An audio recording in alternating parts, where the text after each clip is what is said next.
Hatsy and I'm back with another Planet Coaster video, and this time we are back building the Enchanted castle on the rock. So there are currently 2 Planet Coaster series on the channel at the moment. There is Medallia and there is this one. So I'm excited to be back. I'm happy that I didn't leave it too long, because I did with Medallia. I left it like a month or so. I have no idea. But really it's just going from the last part and just making the building more prominent, just adding details, adding roofing.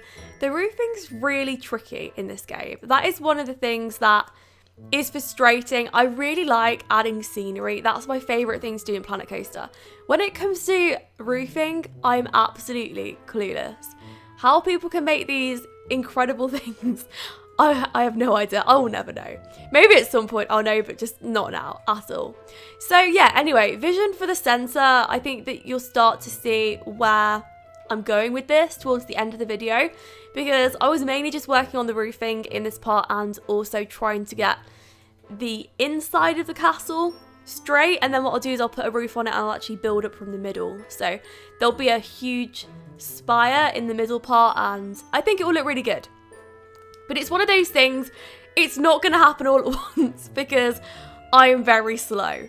But I think it will definitely be worth it to see how far it comes just throughout this series. So anyway, something absolutely insane happened last night, which I'm going to talk about because, again, you know, it's just doing the roofing in this part. There's not really much I can go over. So last night, I decided that I would cook my husband a really nice meal, and I've been cooking a lot recently. So the recipes that I'm doing are pretty good, but anyway, besides the point. So we got a knock on the door at 8:15 when we just sat down to eat. I mean, this meal probably took about 45 minutes to cook. So that's quite long to spend on a meal, and I put a lot of time and effort in. I was not expecting the door to ring at 8:15, and I actually think that in that case, I thought it was an emergency. I thought, who's knocking on my door? Because we don't know anyone. We don't have any family around here. I mean, family live, 20 minutes away, and that's my husband's side. My family live in Switzerland. So, yeah, they would not travel that far to just knock on my door at 8:15. Anyway, my husband answers the door. I carry on eating, even though I can't enjoy a meal after that because I have no idea who's at the door. So he answers the door, and all I can hear is this man talking. There were no breaths in what he was saying either.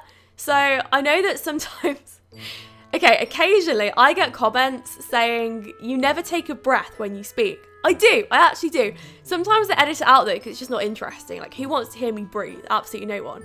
So I do tend to edit that stuff out.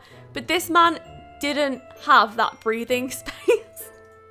And it wasn't edited. This was real life. So anyway, I was puzzled because I went to the door, stood behind my husband, and okay, this man was there to try and sell us paintings. So if you've watched my other video from the other day, I had the same sort of problem with a fruit company. There was a fruit company that wouldn't leave me alone, and I ended up having a subscription service to them because they pushed me too far. They pushed me to the point where I actually thought it was easier to buy something off them than it was to just say no. I mean, they wouldn't leave. The one was in my house. So yeah, that's on my other video. But I have a track record of terrible things happening in doorways. So anyway, this man eventually leaves, but it takes him a very long time. And again, he's just trying to just get in any information. He's just trying to cram it into what he's saying, and he doesn't want to leave. So anyway, I thought it was really odd because one, who tries to sell paintings at 8:15 at night when you can't even see them? So I couldn't even see what he was selling to be able to buy it in the first place. And two, just why was he coming to my door? Art's really personal. I don't get that. You know, I'd understand it more if it was something else, but art's a really personal thing. So I wouldn't like to see what happens if people check out his art and then reject him. How would he react about that? I don't know.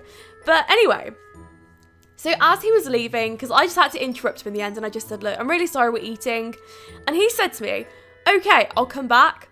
So my face dropped at that point, and I thought, hang on, I don't want this man to come back. It's already 8:15. I mean, how late is he going to be coming back? So I just said, no, that's okay. We'll find you. And he didn't even get the hint after that. So he carries on and he says, well, I'll come back to you. It's fine. I'll knock round your door in like an hour or so. I said, no, I'm sorry, we'll be in bed by then. Anyway, he starts getting frustrated with me and he turned to me and said, it's a yes or a no, do I come back? And I just thought to myself, hang on, is this man seriously trying to call the shots to me right on my doorstep? So I know I put it with some rubbish with this fruit company and I let them just pretty much walk all over me and I ended up buying the stuff. But this man, no, I wasn't going to let this happen anymore. I was like, do you know what's going to happen here? I'm going to get a situation where a load of companies are going to be talking to each other and they're going to realise that I am up for buying anything as long as they come and knock on my door. So I just said no, okay? It's a no from us. Maybe another time, but not right now. And that was it. So yeah, really sad, but I'm going to have to put a sign on my door just saying no more people allowed to come and knock on my door because it's really frustrating. I can't believe how many people knock on my door here and how many people also put stuff through my letterbox that I don't want. It's really frustrating. So I think a lot of the reason why I don't like people knocking on my door, especially if I don't know them, actually stems from something that happened when I was about 17, I think, maybe even 16.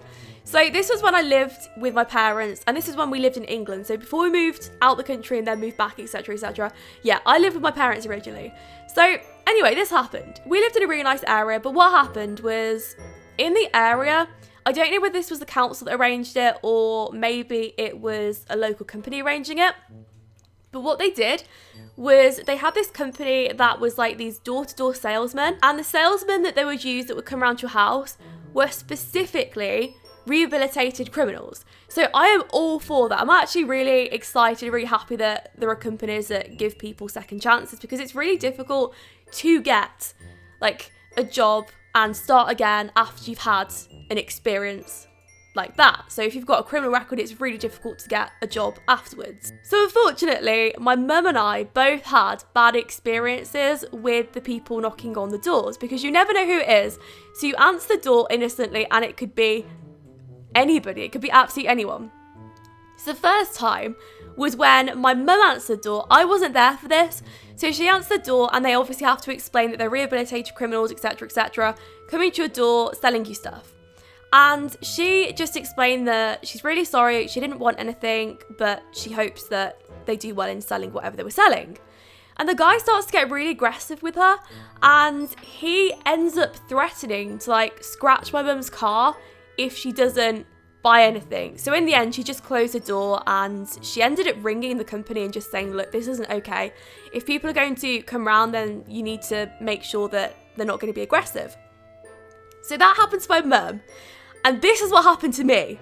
So there I was, about 16 or 17 years old, in my parents' house. The door rings. I didn't think anything of it. I didn't even look through the peephole.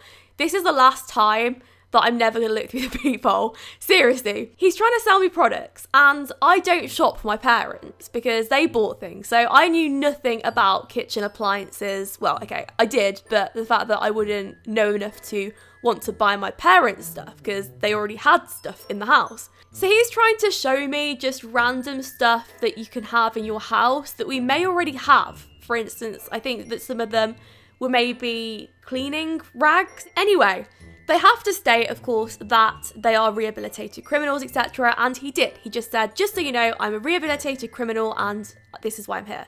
So anyway, there was a big pause after he said that because I didn't know what to say to that, you know? I didn't know. Like, I was just unaware of what to say. So it was a really awkward silence. And he looks at me and I look at him. And all of a sudden, he says to me, don't worry, I'm not going to attack you or anything. So at that point, if I wasn't already thinking it, I definitely was thinking it then. I was like, do you know, okay, this may be a really nice guy trying to have a joke, but it's not funny. Like, I am alone in the house and it's not okay. So yeah, anyway, that's my really bad experience with this sort of stuff happening. So yeah, I'm probably not going to answer the door in future. I'm probably just going to stay away because it's so much easier to do that. So onto the build. Anyway, this was when we were doing the inside. Now the inside's pretty interesting, so I'm going to try and talk about that for as long as possible. Now, I have a colour theme going on for the castle and it is white, blue, pink and purple, I think. At the moment it is anyway, it may change. So the inside was just mainly making shop areas and making places that people can buy food from, all that sort of stuff. So it's not really a problem at the moment to incorporate shops in. This is what I really like about this world, is the fact that it's not on challenge mode. You have unlimited money, so you don't struggle. It's really good.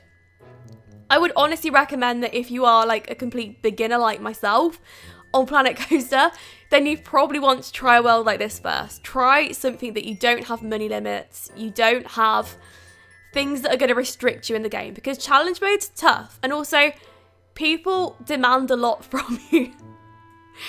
People that you would least expect it from, like park janitors and stuff, always asking me for raises. What is it? I mean, I employed about 6 park janitors in Medallia, and they all quit on me, all at the same time as well. Just they all quit. So no, it's not worth it.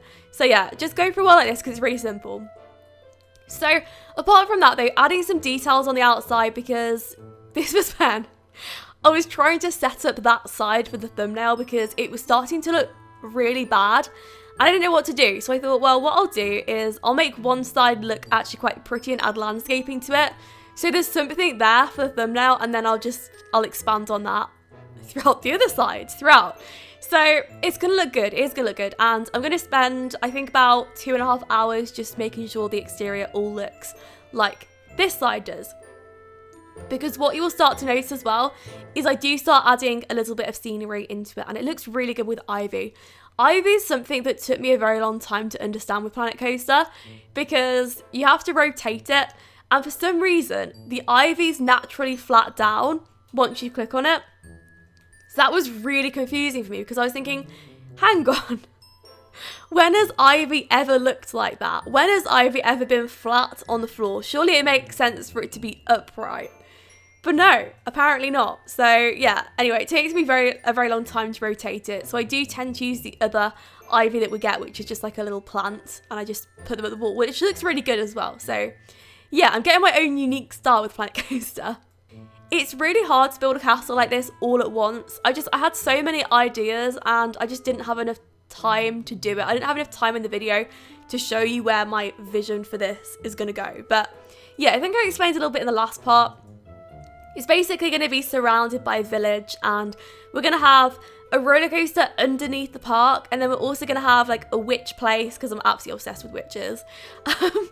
Just like separate to the park, so on the beach side I'm going to create something there, but it's not going to be an exact replica of Medallia, because it's starting to sound very similar to Medallia, how I've got the castle and then how I've got the witch place. But we'll see, because I might change it. I might have an idea, or I might take an idea from the comment section. Like, if you have an idea for the park, then please let me know, because it's always really helpful to find out stuff like that. And the castle grounds aren't that big, so whereas Medallia has a lot of castle grounds, this really doesn't, but it means that I can be much more decorative with it, and I can make a pretty looking castle. So if I want to improve the way that I present things, it's really good for that, because Medallia, it's one of those things, Medallia keeps growing as I keep going into the world. It gets more and more worrying for me, because I keep thinking, this is never going to end. Like, this castle is just going to go on forever. But at least with this one, I've got the grounds of it, and now I can just work from there, and I can start adding the details, etc. Like, as we're doing now, you know, adding the lights and stuff, and I'll go around it eventually. I know that everyone has a different way of building in Planet Coaster. I've seen some people that are very good at building, and what they do is they do one wall first, and then they just expand it from there. And I tried that, but I think I'm at the point where I just need to get the grounds down first before I start doing any insanely complicated things, because Medallia grew out of control, so I don't want that to happen with this world. Here you can see me struggling with the ivy. I was trying to rotate it and it didn't work, so I ended up using the other one, I think. The rotation tool is actually quite difficult. I only realised how to use that maybe a couple of parts ago. It's tricky. There are a lot of tools in Planet Coaster that I don't know how to use as well. So in case you're wondering why I'm not doing a certain thing, it's probably because I don't know how to do it. If I did, then I'd do it. So yeah, if there's anything that you can see that I'm not doing correctly, then let me know, because I always appreciate constructive criticism with Planet Coaster, because I know that I'm not that great at it. Constructive criticism really helps me. Anyway, that is the end of the build, so I hope you enjoyed it, and I hope to see you all for part 3. Thank you so much for watching, and I'll speak to you all soon.